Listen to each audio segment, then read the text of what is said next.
Sorry, I'll just stand near here. Don't worry about it. All right, so thank you everyone for coming out. So it turns out we just eclipsed the 5-year anniversary of me accidentally inventing this term data scientist, or borrowing it from Bill Cleveland, or however you want to say it. But in any case, so given that time just passed, I thought to pull up the original email in which I sent an email to my team telling them, hey, I'm rebranding all you guys data application scientists. And then I got one person who responded back and said, maybe that's not such a good idea. There's this whole title structure called research scientist. So why don't we keep research in the title? And I said, no.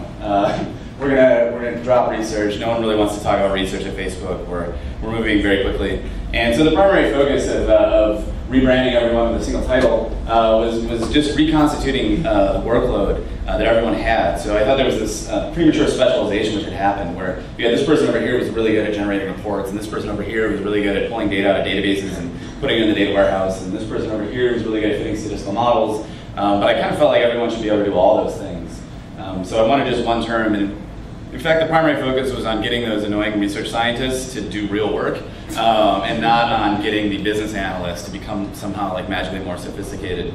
So in any case, that was a little background on the origin of this term and how we ended up using it, and this is what we ended up trying to do at the Facebook data team. So just wanted to talk a little bit about how that concept has evolved. I kind of called my own bluff back in 2010 and tried to actually encode in a university curriculum what I meant when I said data scientist and what I expected them to be able to do. So we ended up structuring the program around 5 units. There's this data preparation phase, data presentation phase, experimentation and observation, which are really just two sides of the same coin of causal inference. So I'd probably compress that into a single section if I were to teach the course again. And then data products, which is really more about prediction and deploying predictive models into production.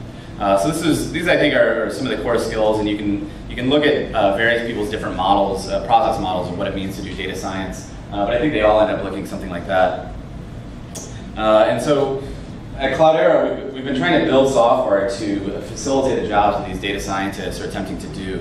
And before you attempt to understand our software, I think it's important to understand the philosophy that we use when building that software. So I think it's very important to instrument everything that you see in your business, because if you can't turn the world from atoms into bits, then you can't actually perform science. So ubiquitous, low-cost instrumentation, I think is a bottleneck for a lot of people, and it's one of the benefits that we had working in the web, but some of the folks who have products in the real world have to actually focus on this.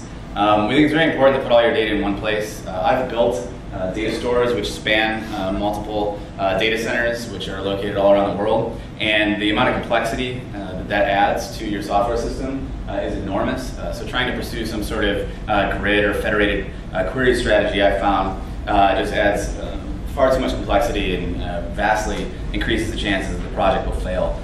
So we attempt to get as much data in one place as we can.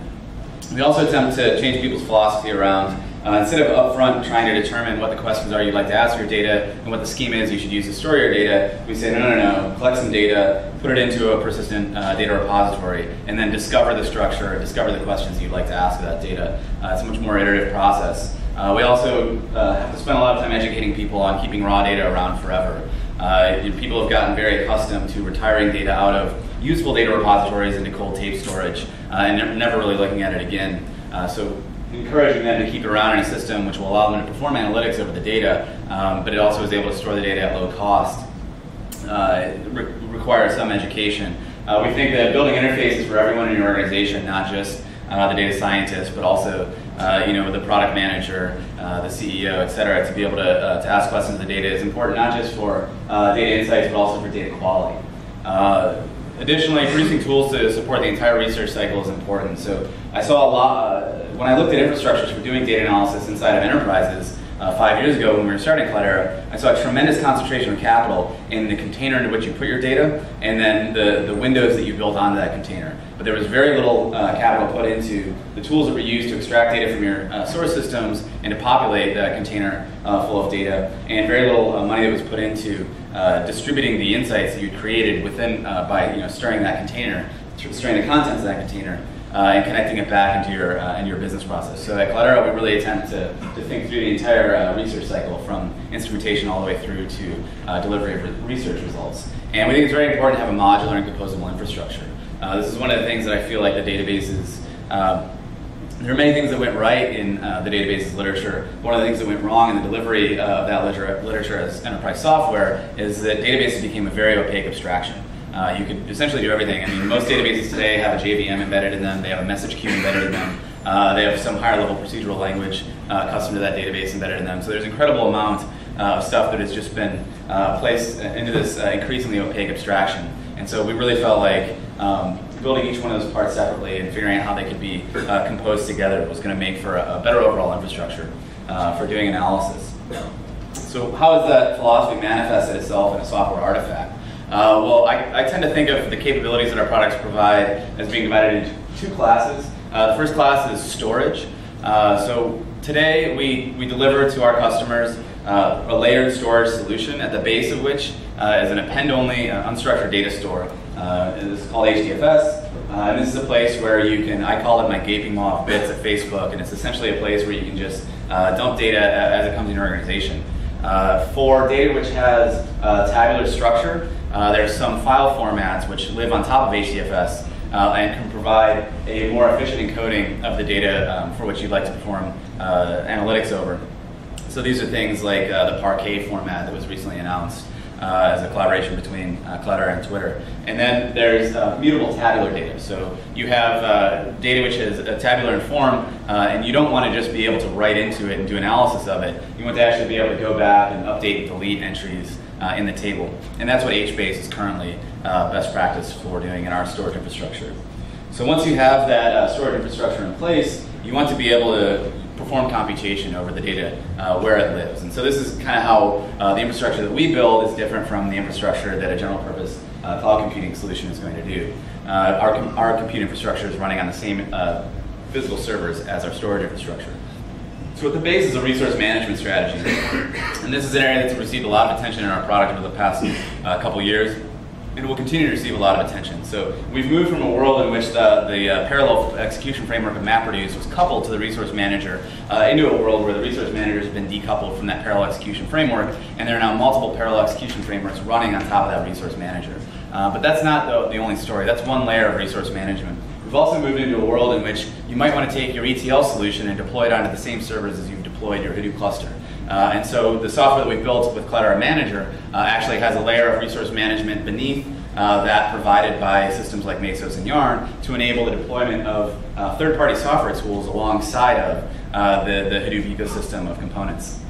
There's also a third layer of the resource manager which lives above tools like Mesos and Yarn and is actually determining prioritization of individual requests as they come into the system. So if you're submitting MapReduce jobs and Impala queries into a cluster, those kinds of scheduling decisions are being made by an additional level of resource management. So this has become a critical focus, and we think we've got a pretty sophisticated and layered strategy for accomplishing resource management for the hardware that we deploy into our customers' data centers. So on top of those layers of resource management, we deploy multiple different parallel execution frameworks. So like I said, Hadoop for a long time was simply MapReduce, and it has recently expanded to encompass parallel execution frameworks like Impala. And there will likely be many more to follow.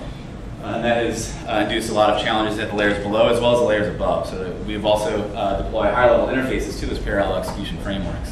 So MapReduce had a real flowering of higher-level interfaces, things like Apache Crunch or Cascading or Cascalog or Pig-Latin or HiveQL.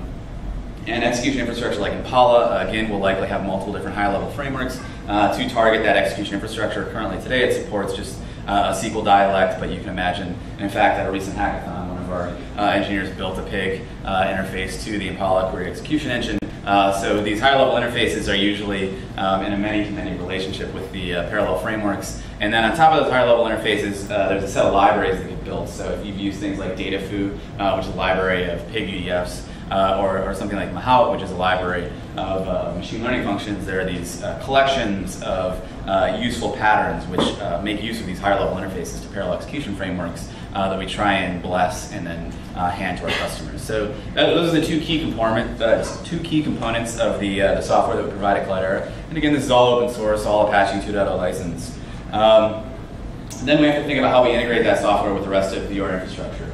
So we provide ways of accessing our file system through standard file system interfaces. We provide tools for accessing our database-like infrastructure through database-like APIs with ODBC and JDBC. We have tools for batch data import and export. We have tools for event data import, and then we have a user interface layer to tie it all together. So the way that the business model we've built around that open source software is that we have complementary proprietary software tools like Cloudera Manager for the sysadmin, Cloudera Navigator for data governance, for people who are like the data steward in the organization, and then we sell support offering in addition to that proprietary software. So that's a subscription model priced on a per node basis. We also make a small amount of money from training, certification, and delivering services, although we'd rather have Ron and his team taking that off of our hands. So that graphic did not load. That's a Microsoft problem there. So I'll wrap it up really quickly. So you guys have probably all heard about Impala. So it's a pretty interesting project. I'm very excited about it. I think it's truly the most interesting thing to happen since I've been working with scalable data management. If you haven't tried it out yet, you definitely should. We've put about 2.5 years of hard work into building a world-class, modern, distributed parallel query execution engine, which runs on top of data stored in HDFS and HBase. So that's neat. In any case, talk more about the future. Thank you.